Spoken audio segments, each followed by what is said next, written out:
Pada sesi ini akan dibicarakan tentang perubahan EKG pada dilatasi atrium dan hipertrofi ventricle. Sebelum membicarakan tentang perubahan atau kelainan EKG pada dilatasi atrium kanan dan kiri, peserta diharapkan sudah memahami kriteria gelombang P normal serta komponen-komponen yang ada di dalamnya. Gelombang P adalah defleksi yang timbul akibat depolarisasi atrium, yaitu atrium kanan dan kiri.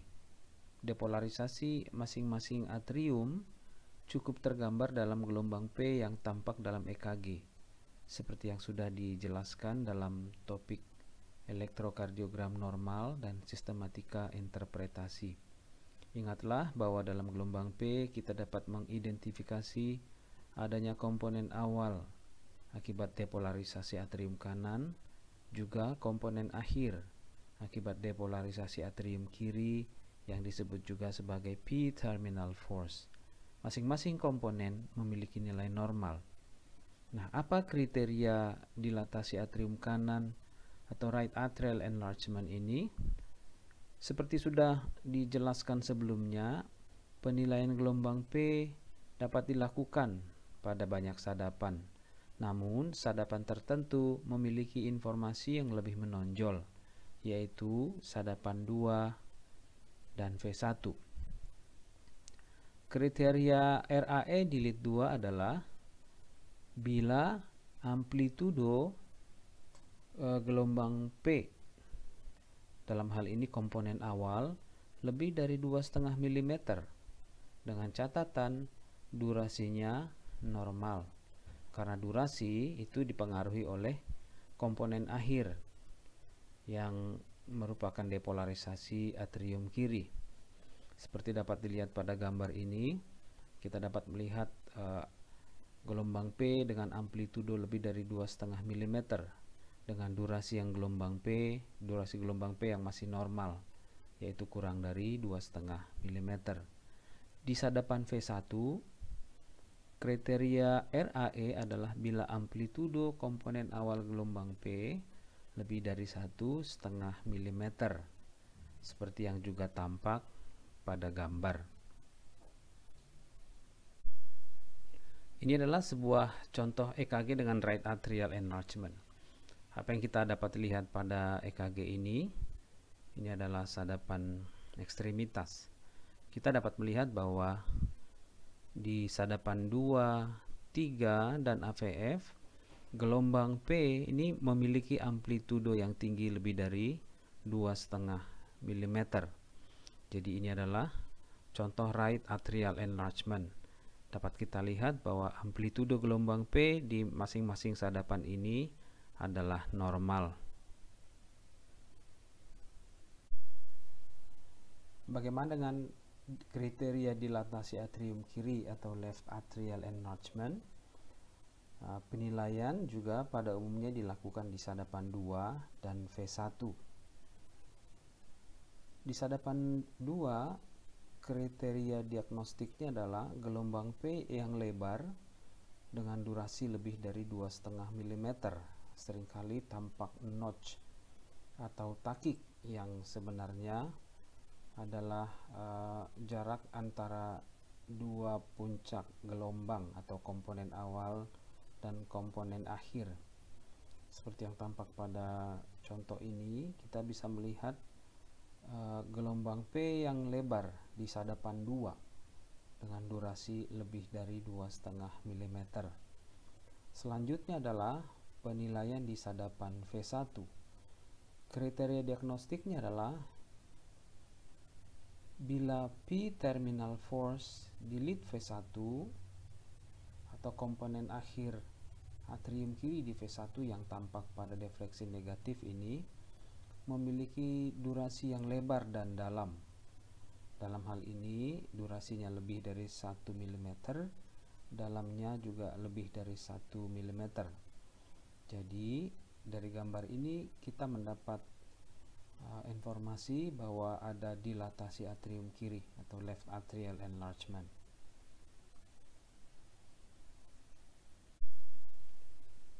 Mari melihat contoh EKG ini. Ini adalah strip EKG pada sadapan 2. Jadi pada strip ini kita bisa melihat bahwa gelombang P memiliki durasi yang lebar, yaitu lebih dari 2,5 mm. Itu di sadapan 2. Demikian pula halnya di sadapan V1.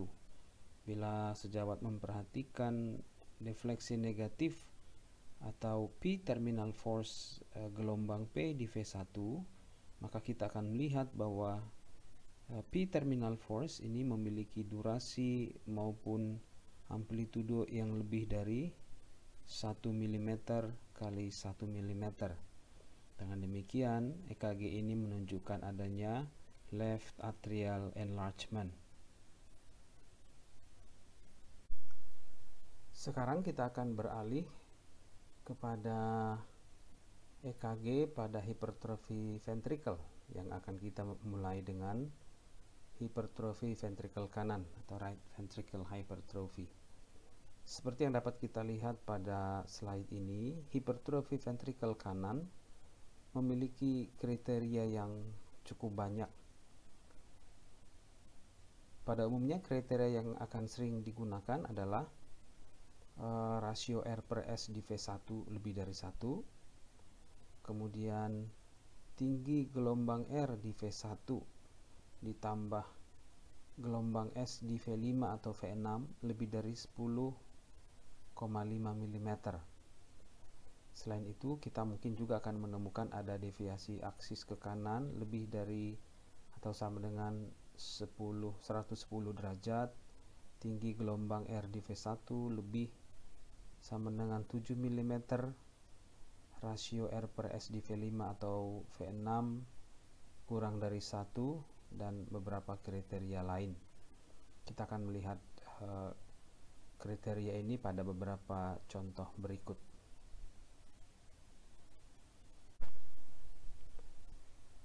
Ini adalah sebuah EKG yang merupakan contoh klasik adanya hipertrofi ventricle kanan. Perhatikanlah di sadapan 1 dan AVF. Dari sadapan 1 dan AVF kita dapat mengetahui aksis QRS mengalami deviasi ke kanan. Selanjutnya, amplitudo gelombang P di sadapan 2, 3 dan AVF memiliki tinggi lebih dari 2,5 mm dengan amplitudo yang normal, dan di sadapan V1 tinggi gelombang P atau komponen awal gelombang P lebih dari 1,5 mm, yang semua ini merujuk kepada adanya dilatasi atrium kanan yang sering menyertai hipertrofi ventricle kanan. Selanjutnya, tinggi gelombang R di V1 lebih dari 7 mm, rasio R per S di V1 lebih dari 1, tinggi gelombang R di V1 ditambah gelombang S di V5 atau V6 lebih dari 10,5 mm. Kemudian kita juga dapat melihat bahwa rasio R per S di V5 atau V6 kurang dari 1. Dan semua ini merujuk kepada adanya hipertrofi ventricle kanan.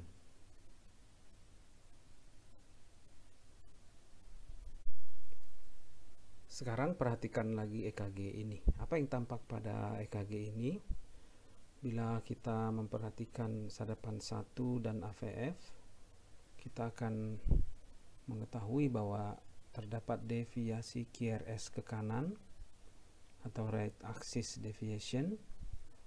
Selanjutnya di V1 kita akan melihat gelombang R dengan amplitudo yang sangat tinggi, itu lebih dari 7 mm. Rasio R per S di V1 ini jauh lebih dari 1. Kemudian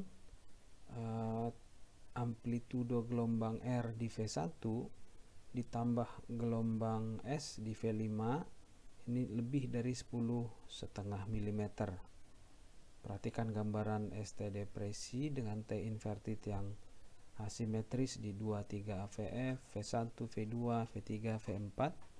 yang menandakan adanya right ventricular strain yang sering menyertai right ventricle hypertrophy. Sekarang tentang left ventricular hypertrophy atau LVH. Kriteria untuk LVH ini cukup banyak. Nanti sejawat bisa menghafalkan beberapa di antaranya.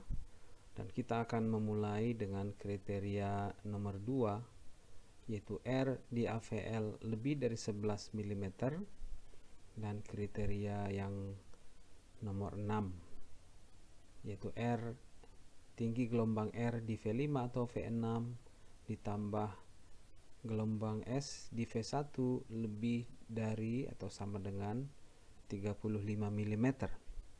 Nah, kadang-kadang kita akan melihat gambaran depresi segmen ST dan T inverted yang asimetris di sadapan prekordial kiri yang kita sebut sebagai left ventricular strain. Sekarang perhatikanlah contoh EKG berikut. Nah, teman-teman dapat memperhatikan bahwa voltase QRS di sadapan prekordial kiri itu sangat tinggi. Nah, bila kita memperhatikan amplitudo gelombang S atau dalamnya gelombang S di V1 ditambah gelombang R di V5, maka kita akan mendapatkan hasilnya lebih dari 35 mm. Perhatikan juga adanya ST depresi yang dalam di sadapan V4, V5, dan V6, yang semua ini merujuk kepada EKG dengan hipertrofi ventricle kiri atau left ventricle hypertrophy. Sedangkan amplitudo gelombang R di AVL masih normal, yaitu kurang dari 11 mm.